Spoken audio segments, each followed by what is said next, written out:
یعنی موقعی که یک کشوری میبینه دو کشور دیگه در مورد یه بخشی از مرزهاشون یا قلمروشون اختلاف ارضی و مرزی دارن، هیچ دلیلی وجود نداره که این کشورها در این مسئله دو جانبه،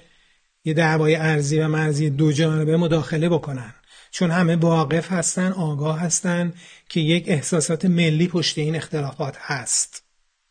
و اگر بخواد مثلا فرض کنید یک کشوری از قطر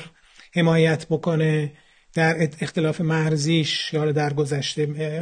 ارتباط با اختلاف مرزیش علیه بحرین، خب این یعنی این که مردم بحرین رو علیه خودش شورونده و این معمول اصلا نیست مگر در موارد بسیار بسیار استثنایی و حاد، اینکه یک کشوری طرف در یک دعوای ارضی و مرزی طرف یکی رو بگیره. متاسفانه چین این موج جدید رو شروع کرد، روسیه ادامه داد و بعد با توجه به اینکه فضایی ایجاد شد و شرایطی ایجاد شد که حالا احتمالاً فشاری هم از ناحیه شورای همکاری به آمریکا وارد شده، آمریکا هم پیوست به این روند و